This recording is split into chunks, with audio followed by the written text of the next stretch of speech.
to welcome everybody to today's presentation. This is part 2 of the neurobiology of addiction.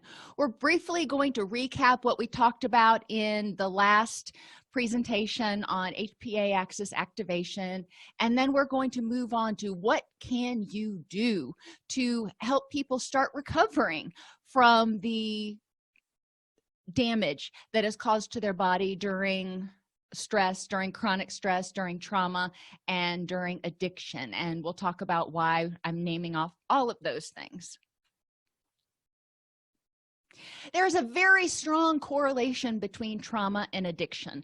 Unfortunately, when you factor out all of the potential confounds, there is still a much higher rate of trauma in people with addictions than there is in the general population. We do want to recognize that a lot of people, either prior to the beginning of their addictive behaviors or during their addiction, have experienced trauma, and that will have an effect on their brain chemistry, just like trauma does. It doesn't necessarily mean it is forever, but it is important to recognize that if they're experiencing acute stress disorder, PTSD symptoms, even if they don't meet the full criteria for PTSD, it is vital to pay attention to that. We also know that looking back over childhood and looking at the Adverse Childhood Experiences Survey, that there is a super high correlation between the number of adverse childhood experiences and the development of mood and addictive disorders. So even if somebody doesn't meet the criteria for, quote, PTSD, even if we aren't able to identify a single acute episode, if we look back in their developmental history, we may be able to identify, my gut tells me in the majority of these people, adverse childhood experiences and traumas, chronic stress that they experienced from a young age. And the young brain is so much more,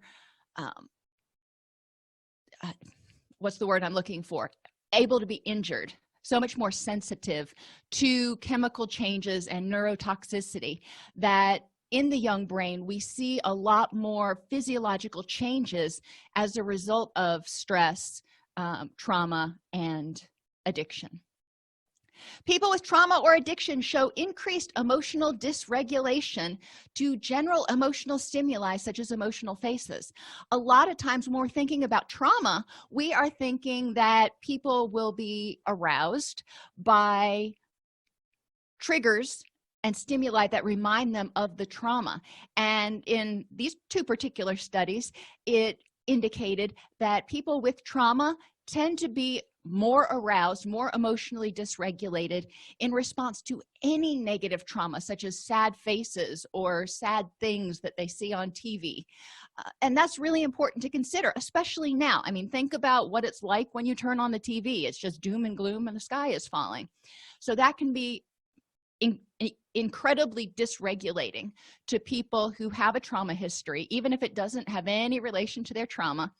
And people with addiction, especially if they are, not currently actively using and numbing that pain.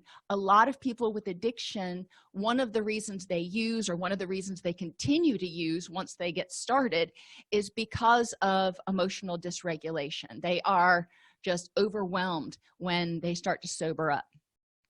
People with mood disorders or addictions are more likely to experience dysregulation of the HPA axis. And we've talked about the HPA axis before as our threat response system.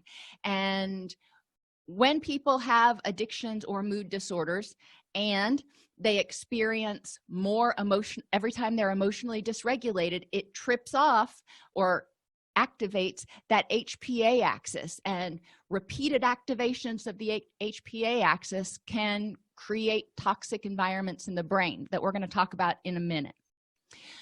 Other physical complications of people with addictions: compromised liver function, and we see this mainly in people who abuse alcohol.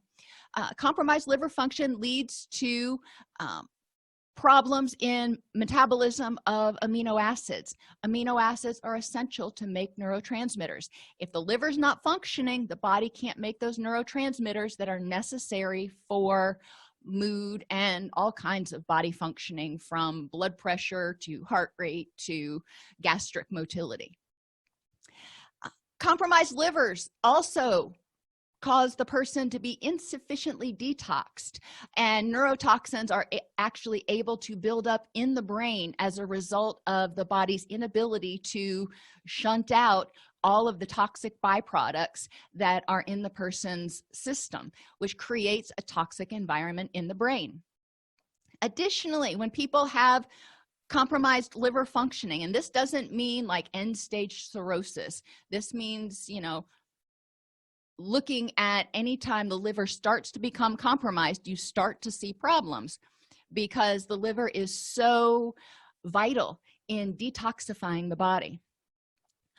You will also often see gastrointestinal bleeding, malnutrition, and concurrent renal failure in people with problems with their liver function. Remember, the kidneys also filter out waste. So the liver and the kidneys kind of work simultaneously. One of the things that's important to recognize with this is not only is the person not able to get the toxins out, and those toxins are passing over the blood-brain barrier into the brain, but you also have malnutrition. So the food that they do manage to eat is not being properly absorbed, so the body's not getting the building blocks it makes. If you're working with a patient who has compromised liver functioning, it's really important to remember and to factor that into their treatment plan, that they may need additional assistance nutritionally, or with talking with their doctor or their registered dietitian, of course, nutritionally, or with detoxification protocols to keep that toxicity from building up.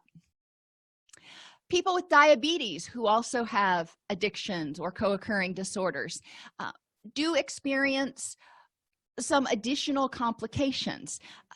When people have uncontrolled diabetes, or if it's not controlled well, they can experience fatigue and irritability.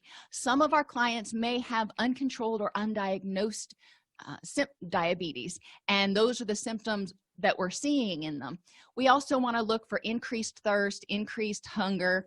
There's a whole list of signs that you can look for that may indicate pre-diabetes or undiagnosed diabetes, which is really very common in our country. So it's important to pay attention to that, but also to recognize that these symptoms of fatigue and irritability can also trigger relapse. Sometimes people are going to self-medicate. They'll try to use stimulants to wake themselves up, or they'll try to use something like alcohol to quell their irritability.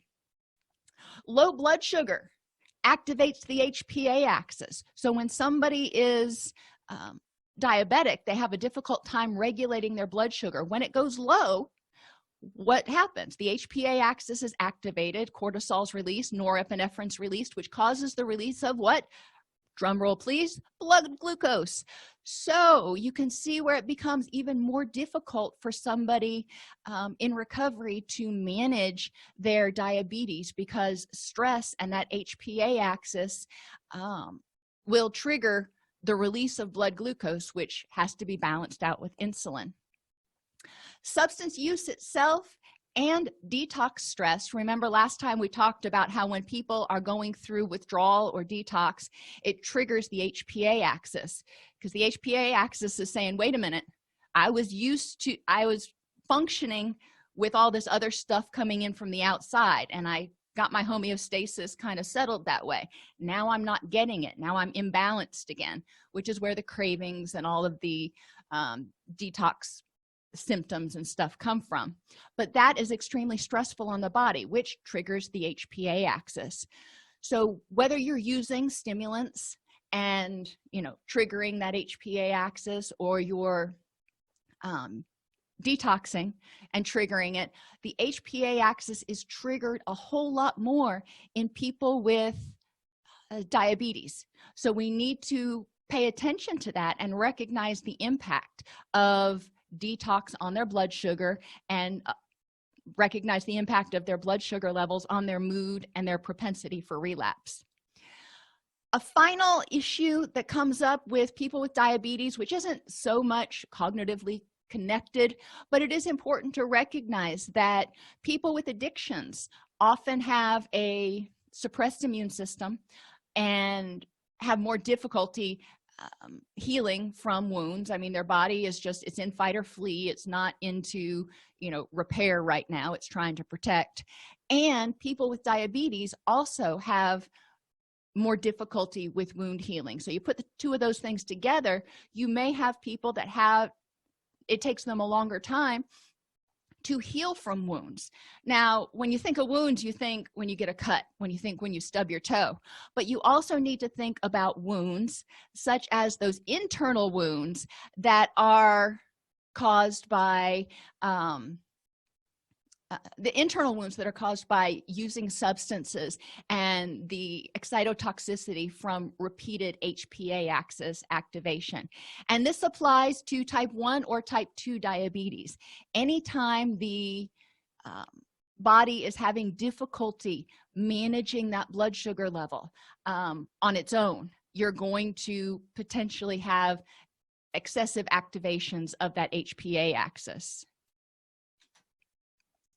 Hypocortisolism, we talked a little bit about in part 1, is seen in stress-related disorders such as chronic fatigue syndrome, burnout, and PTSD. I read an interesting article a couple of days ago that the level of cortisol dysfunction in burnout is more related not to whether the person has it or not, but to the severity of the symptoms. The more severe the burnout symptoms, the more dysregulated their HPA axis probably is. We also see hypocortisolism in addiction because, again, that person on a daily or multiple times a day basis is probably super stimulating, especially those that are using stimulant type drugs, cocaine, methamphetamine, those sorts of things, is probably super activating the HPA axis. And, eventually, just like in response to chronic stress, the body is going to say, I need to protect myself. So it's going to start reducing the frequency that it lets those chemicals through. Remember, we talked about knocking on a door, and normally you just have to knock lightly and the door opens. But eventually, when the body is flooded with these stress chemicals often enough, it says, you know what, we're just not going to open the door for anybody. We're going to wait till somebody has an emergency and they're pounding on the door. And so only the quote people that pound on the door get it opened. Hypocortisolism is actually a protective mechanism designed to conserve energy during threats that are beyond the organism's ability to cope. Now, we talk a lot about fight or flee, but there are two other parts to fight or flee. There's the fight, flee, freeze, and to use a G-rated term, forget about it. Freeze is when the body just doesn't know what to do. The person is literally frozen in place. And forget about it is when they have experienced so much stress, and it's that sense of learned helplessness. It's like, heck with it. I don't have any energy. I can't do one more thing. I can't deal with this. I'm over. I'm done. And that is the body's way of saying, you know what? We're not going to secrete the norepinephrine for this. You're just going to kind of bow down. Low cortisol has been found to relate to more severe hyperarousal symptoms and an exaggerated or glucocorticoid stress response, which we talked about last time in terms of flat or furious. When somebody's body has gotten to the point where it said, this HPA axis is getting activated too much, I'm dumping too much cortisol, dumping too much glutamate, it's getting toxic in my brain, and the body starts shutting down those systems or ramping them back, then we see that when they do respond, normally they're kind of Eeyore, but they go from Eeyore to Tigger. I don't know. There wasn't somebody that was extremely, I guess maybe Eeyore to Piglet, like that. Because their response is exaggerated. Instead of having a moderate response of, oh, okay, I ought to do something, it's just like everything's a crisis. It's either just fine, whatever, or it's an extreme crisis. There is no middle ground. Dysfunctional HPA axis activation can result in or be caused by hypocortisolism. When somebody has hypocortisolism, it perpetuates dysfunctional HPA axis activation. So initially, repeated activation causes it, but then once it's set in place, the hypocortisolism can maintain it. There's an increased risk of PTSD development in people who have low cortisol levels because of that flat to furious. When they're flat, they're just kind of blah, but then when they are triggered, when they go into that furious state, they have just extreme dumps of cortisol and norepinephrine, which cue fear processing and really ramp up that amygdala.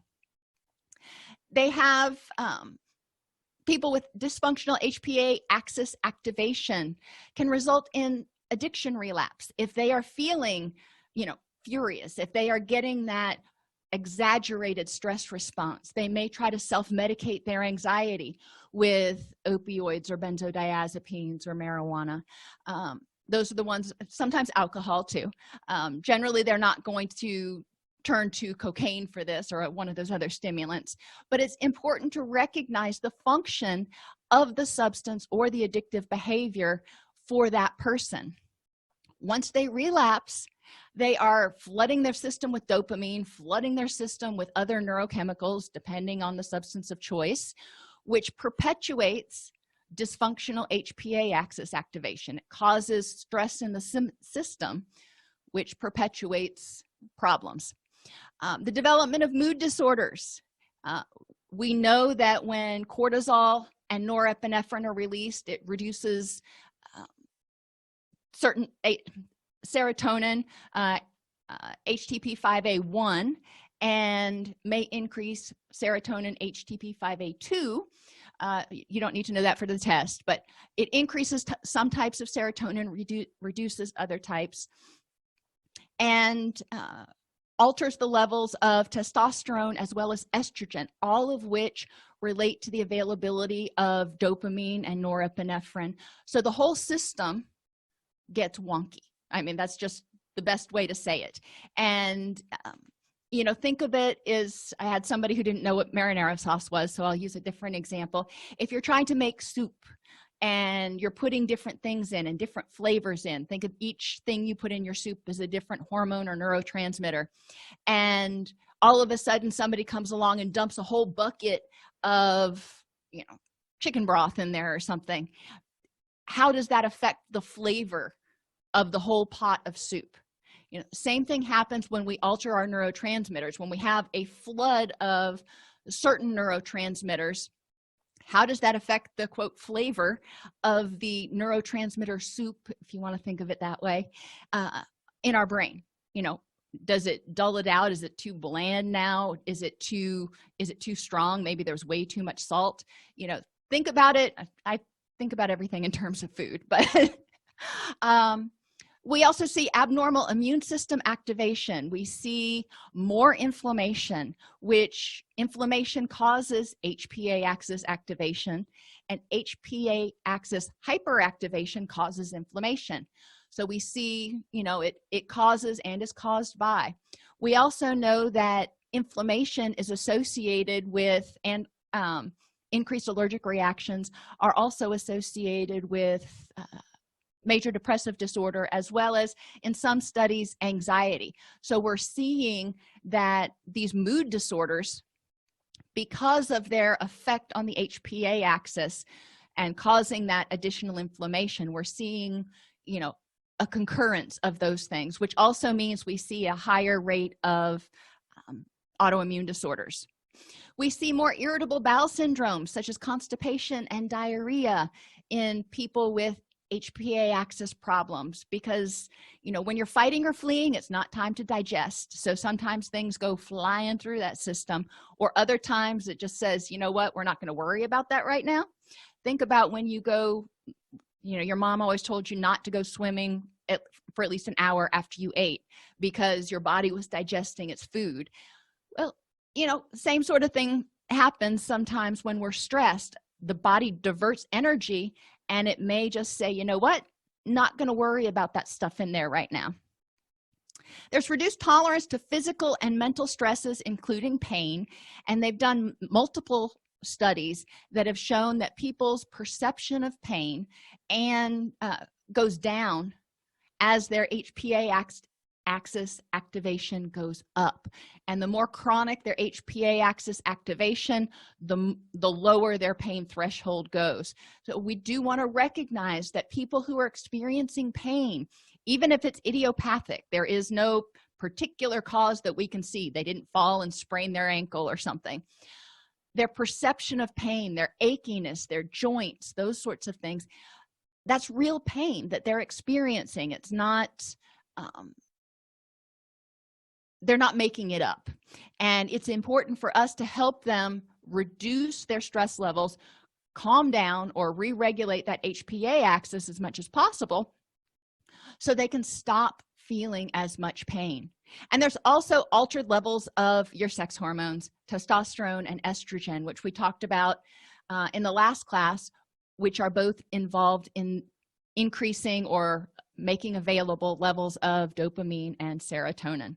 So there's a lot of stuff that gets wonky when our stress response system is out of whack. And this isn't all of it. This is just the highlights. Addiction and the HPA axis both impact dopamine levels, which means people's levels of arousal, their perseverance for tasks, motivation, attention, and their mood are all going to be affected. In addiction, obviously, initially it's going to go up, but as they detox, it's going to go way down, and it's an exaggerated response. Instead of going down to baseline, it's typically going to go down a little bit lower. Norepinephrine is responsible for energy, attention, motivation, depression, and prevention of depression and creation of anxiety.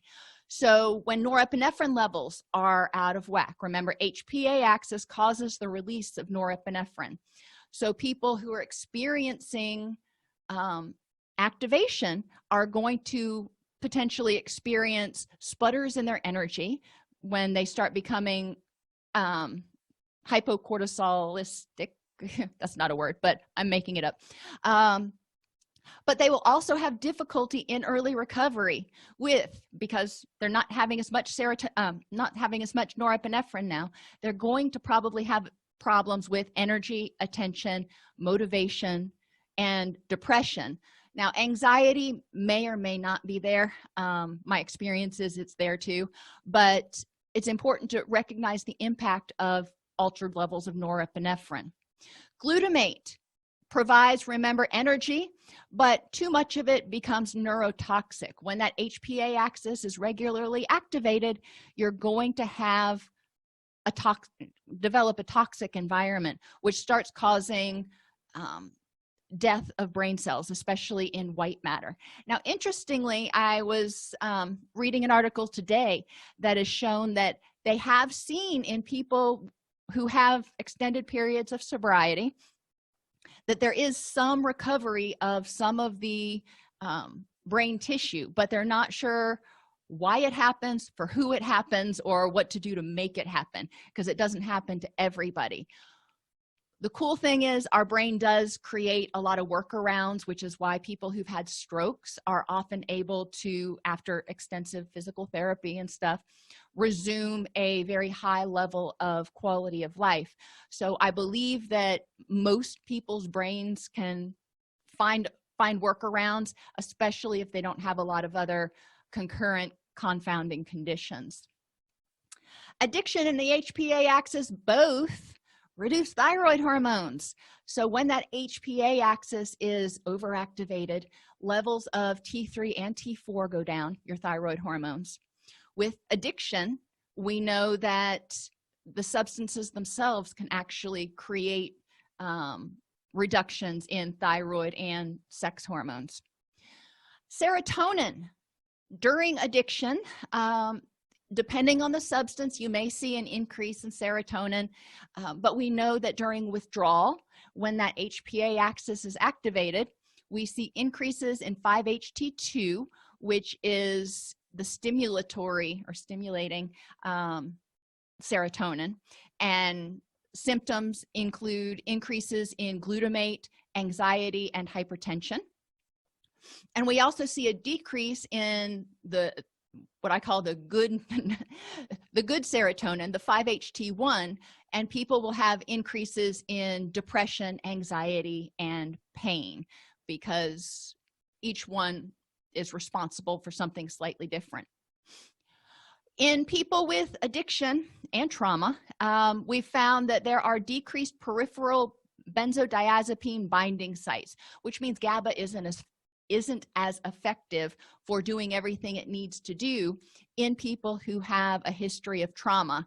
And GABA also inhibits the regulation of norepinephrine, or inhibits the release of norepinephrine. So when there aren't as many GABA receptors out there, then you don't have as many crossing guards or policemen or whatever you want to call it keeping the norepinephrine from going through, which means there's increased levels of norepinephrine, which relates to increased stress, potentially increases in blood glucose, all kinds of stuff. Endogenous opioids act upon the same CNS receptors activated by exogenous opioids like morphine and heroin. Okay, we knew that. And they exert inhibitory influences on the HPA axis. So people who have a really hyperactive HPA axis, people who are experiencing flat and furious, they've got some hypocortisolism going on, or people who are just, have a lot of chronic stress, may find the effects of opioids extraordinarily rewarding, because it does help dampen down that HPA axis response. One treatment they found is naltrexone, which basically blocks the opioid receptors. So the person has to deal with it in real time, but it also stops the HPA axis from being as inhibited. So what's the point? Why did we go through all that? Well, addiction, trauma, and mood disorders all alter the body's stress response. Altered stress responses lead to alterations in all major neurochemicals, gonadal and thyroid hormones. So we're throwing our body soup into a frenzy. Imbalances in these systems lead to continued mood symptoms, because if dopamine, norepinephrine, serotonin, acetylcholine, or GABA or glutamate are out of balance, then people often experience mood symptoms. So it's a very delicate thing. And there is hyper or hyporeactivity to stress and cravings, which increases people's relapse potential. Sometimes they are likely to relapse because there is no color, there is no excitement. They are in that hypocortisolistic stage where everything is just kind of gray, and they're sort of like a depressed Eeyore. And people have a difficult time staying motivated when life seems that much like drudgery every day. But also, some people have hyperreactivity to stress still. So when something happens and they go from flat to furious, they feel dysregulated, they feel overwhelmed, and they try to self-medicate that as well. So we do need to recognize that it can happen on either end of the spectrum. Recovery is multifaceted. We need to ensure that people are providing their body the building blocks necessary to make the hormones and neurotransmitters and recover. If you don't have the ingredients, you can't make the soup. We need to assess and address imbalances in gonadal and thyroid hormones. Obviously, a medical doctor is going to do that, but it is important to recognize, if there are underlying physiological pathologies that are slowing down or maybe even preventing full recovery. We have, people with hypotestosterone, people with low testosterone often experience symptoms very similar to depression. People with too much estrogen often experience a lot of anxiety symptoms and irritability. So just those which, fluctuate on a semi-regular basis can be problematic. We also want to recognize that if we have female patients who are on birth control, or if we have transgender patients that are taking any sort of hormones, that is also going to impact their HPA axis as well as the balance of their neurotransmitters. And we need to make sure that they advocate for themselves so they are feeling okay. We need to help people re-regulate their circadian rhythms. Dysregulated sleep increases the HPA axis activation, so we want to reduce their stress and increase hormone synchrony. Our circadian rhythms are responsible for our sleep-wake hormones. They're responsible for our hunger and satiation hormones. They're responsible for the release of a lot of different hormones. I mean, think about how many different things that happen in our body cyclically. Well, that cycle is related to our circadian rhythms. And if our circadian rhythms are out of whack, everything's going to be kind of wonky. Help the person develop skills and tools to tolerate and mitigate stress to prevent HPA axis overstimulation and reduce excitotoxicity on the brain. It is so important to help people remember and focus on the fact that it is vital to allow their brain and body to recover. If they had open heart surgery, would they be doing the same thing? Just because this isn't a physical injury that we can see, it is a physical injury, but it's not like getting cut open for surgery. Just because it wasn't actual surgery doesn't mean we don't have actual injuries that need to heal. And a lot of that has to do with our brain chemicals and our HPA axis and our thyroid axis and all kinds of other axes that we've got going on. We also want to help people actively increase the natural release of GABA, dopamine, and serotonin. And I'm not talking about by taking supplements or anything. I'm talking about doing things that, oh my gosh, make them happy and help them relax. Things that will naturally force their body to release those chemicals, like deep breathing. Imagine that. Like doing things that make themselves laugh. Laughing releases endorphins and dopamine and increases serotonin levels. Light exercise will help increase serotonin levels. So there's a lot of things that people can do, and people can even be doing, right now. So let's start with nutrition. Protein, thyroid hormones, dopamine, and norepinephrine. So those are four biggies: T3, T4, dopamine, and norepinephrine are derived from the amino acid tyrosine. Now remember, amino acids are basically the building blocks of complex proteins. We get it when we eat any kind of protein. If you're working with a client who is vegetarian or vegan, make sure that they are working with a dietitian or they are very knowledgeable about how to get enough complete proteins in their diet. There are vegetarian and vegan sources of complete proteins, totally doable, but it does take a little bit more planning than people who are omnivores. Serotonin and melatonin are made from tryptophan.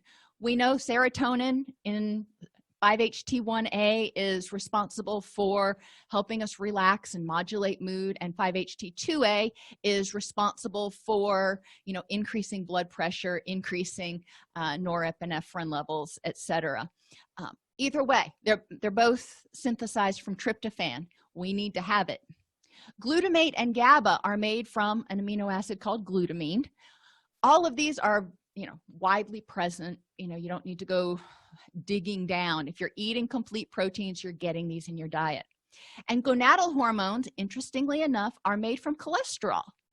We do need some fat in our diet because a lot of our vitamins, not all of them, there are a lot of vitamins that are fat soluble. That means they have to have fat in order to be able to be used by the body.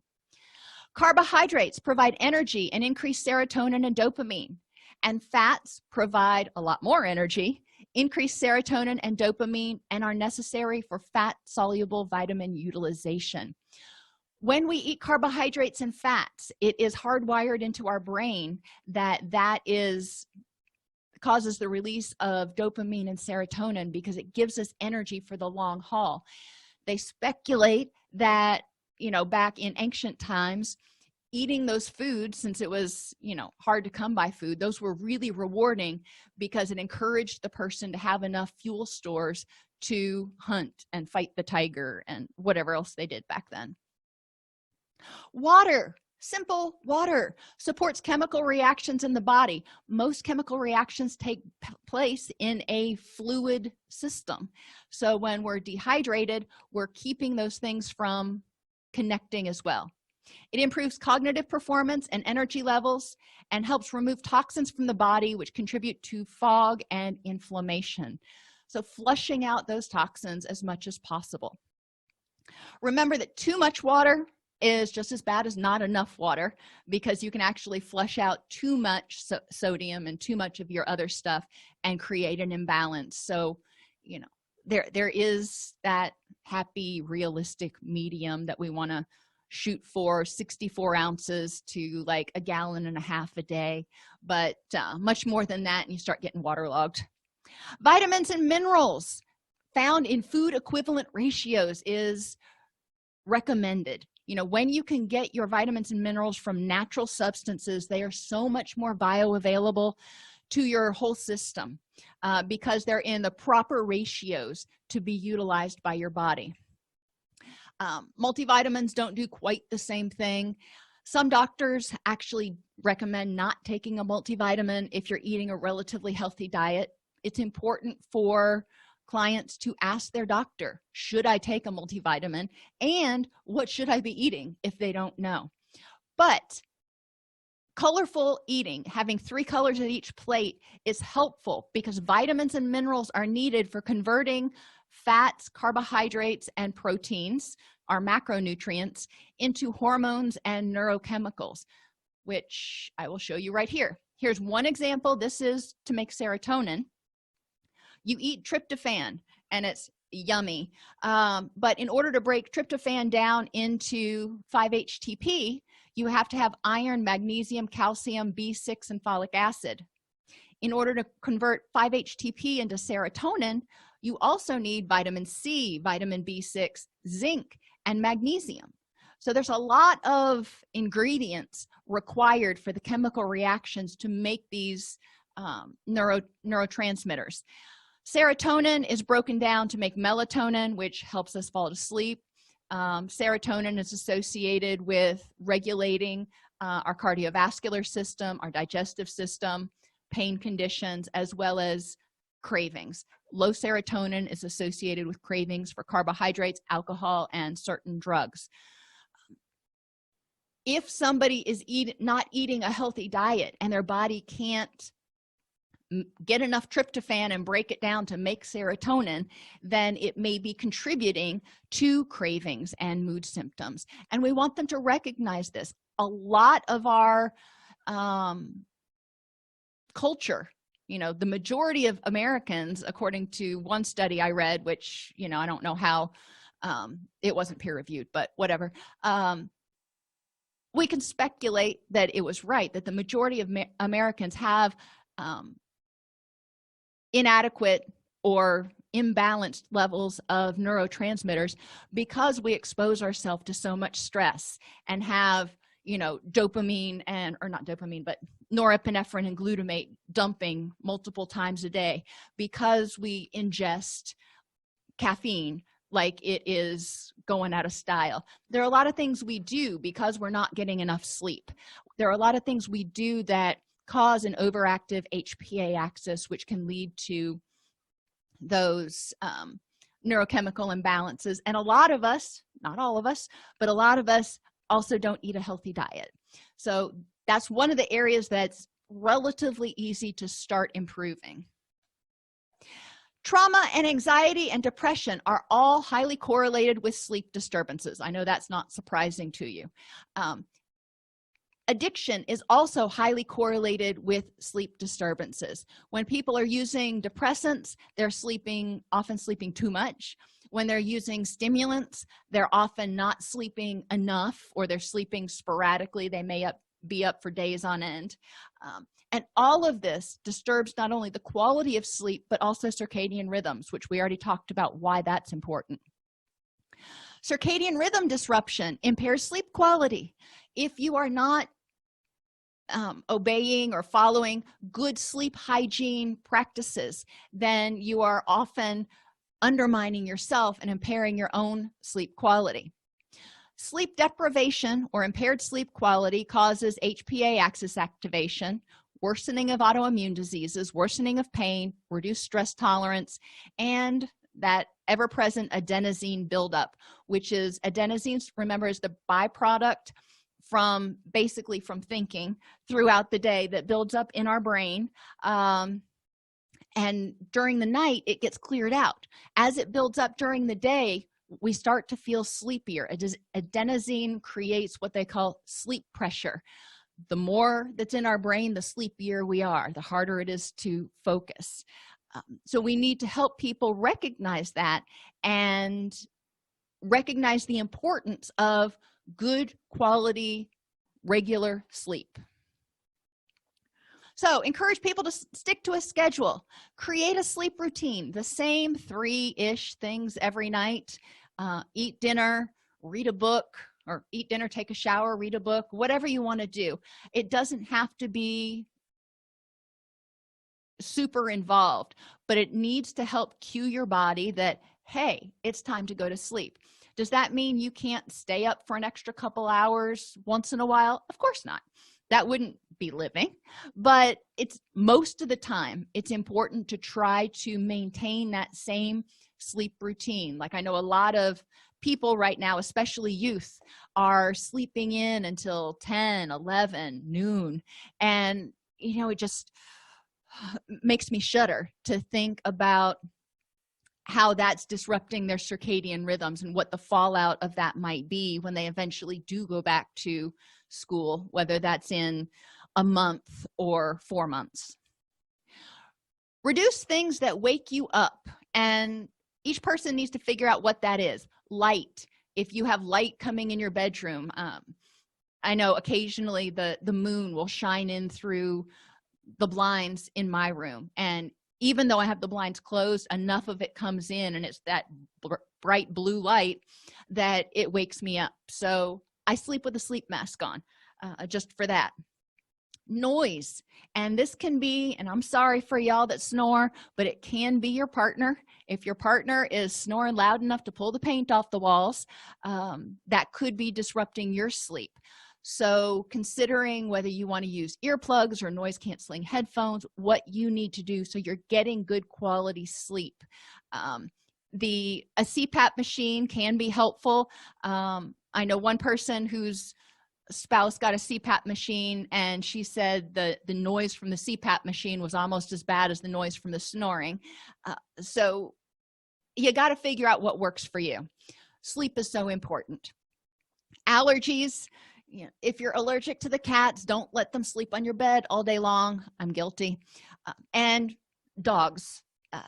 Dogs will tend to thrash. My dog, Brewster, is 85 pounds, and he thinks he's 8.5 pounds, and will get up and press himself against me hard enough to kind of push me off the bed, and in the middle of the night. And that's not good for sleep, because I know it wakes me up when he does it. I may not realize it till the morning, but I know it must have stirred me at least a little bit.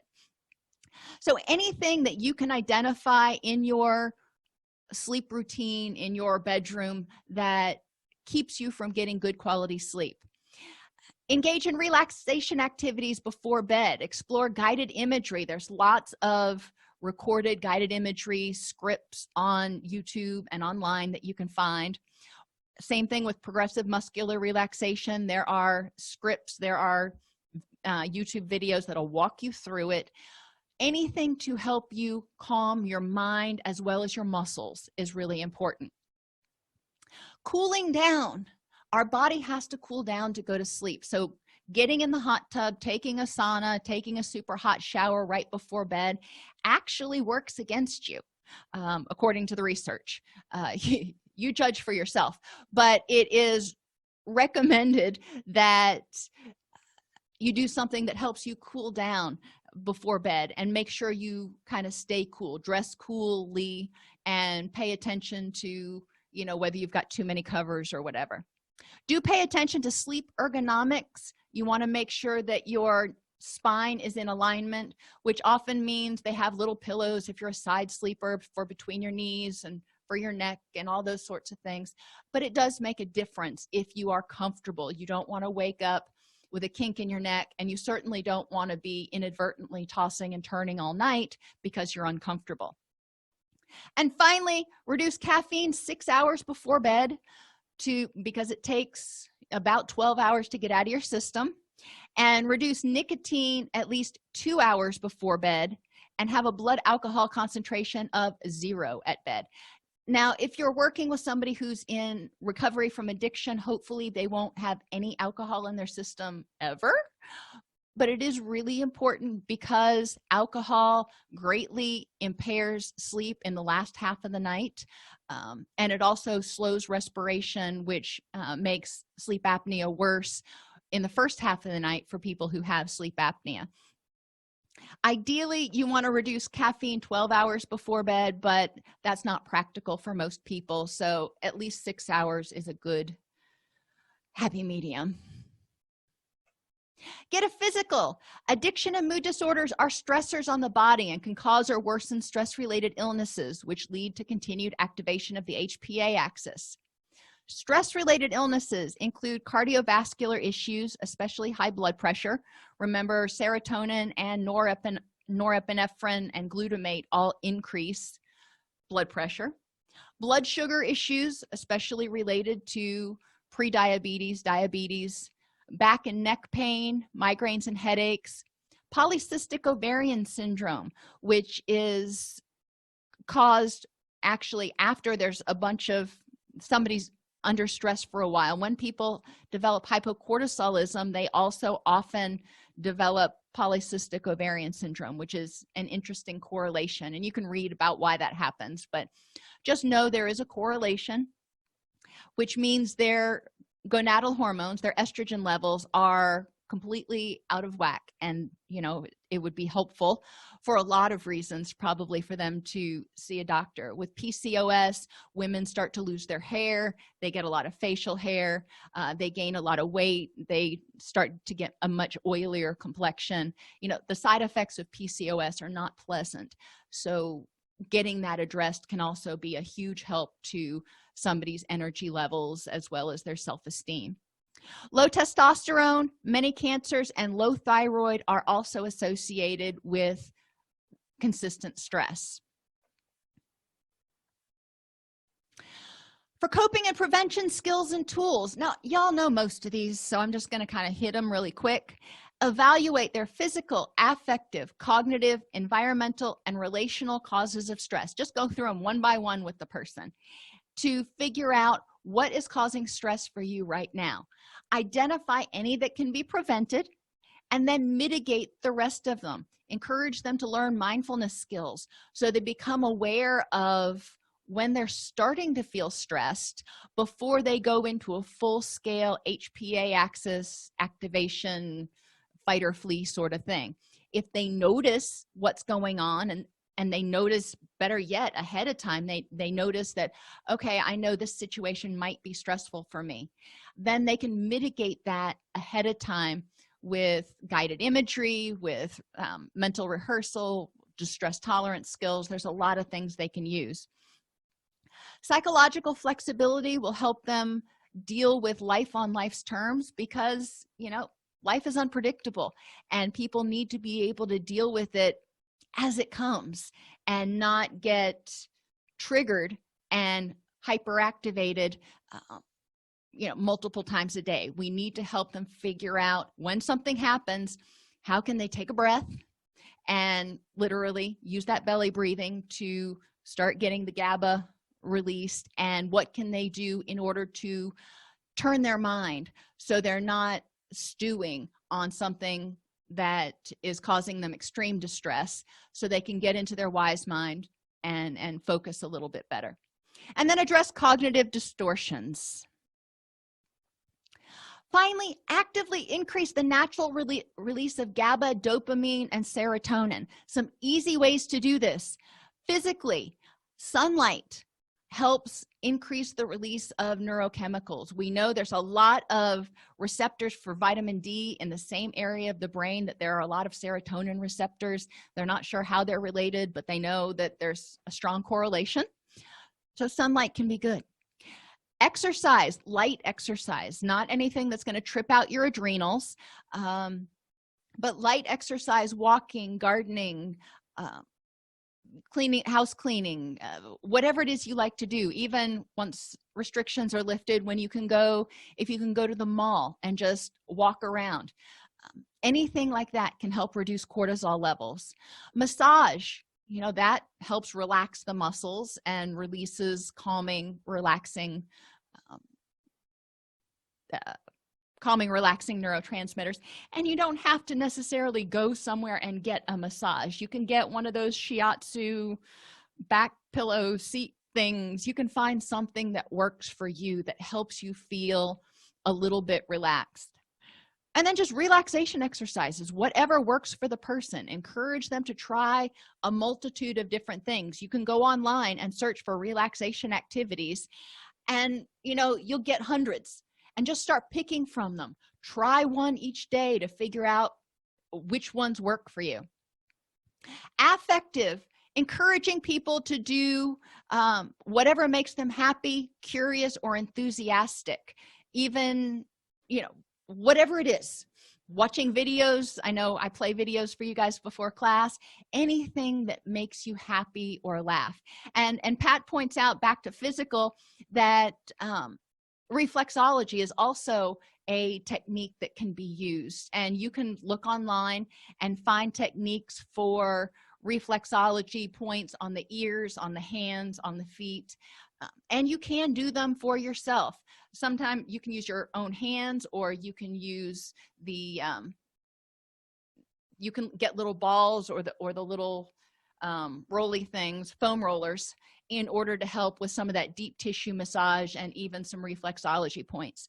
So there are a lot of options out there. Cognitive, encourage people to focus on gratitude, what they did successfully that day, and things that went well that day. Just spend 10, 15, 20 minutes focusing on the positive.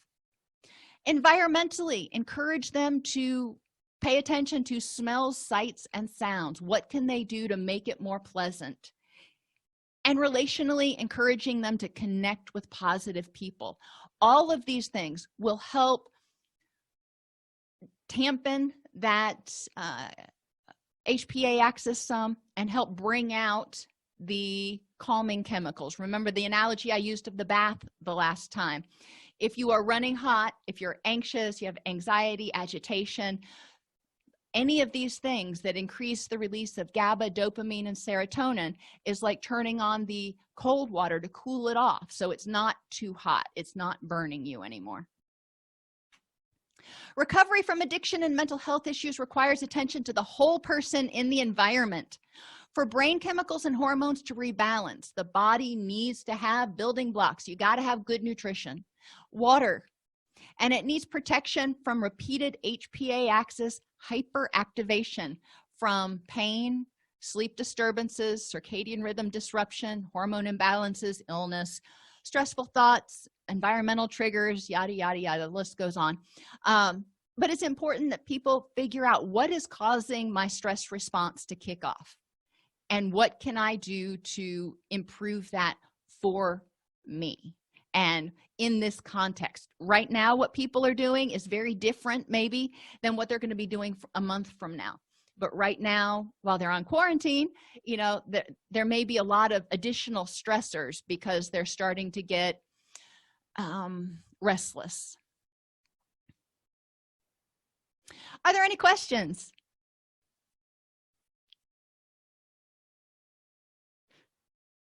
I think that's hilarious that your cat snores, Camille.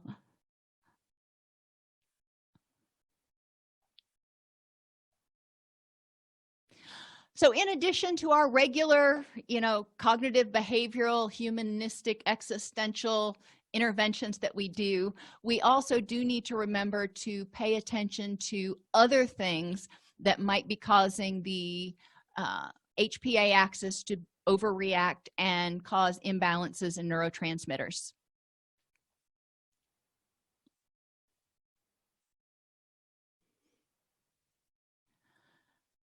Everybody have a fabulous weekend. Please try to do something that is enjoyable and relaxing, and I will see you on Tuesday.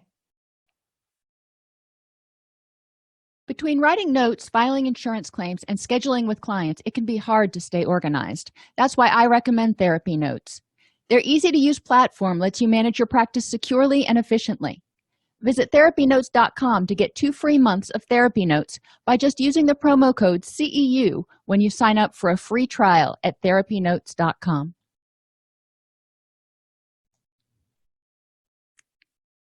If this podcast helps you help your clients or yourself, please support us by purchasing your CEUs at allceus.com or getting your agency to sponsor an episode. A direct link to the on-demand CEUs for this podcast is at allceus.com/podcast CEUs. That's allceus.com/podcast CEUs. To sponsor an episode of Counselor Toolbox and reach over 50,000 clinicians per week, go to allceus.com/sponsor. Thank you.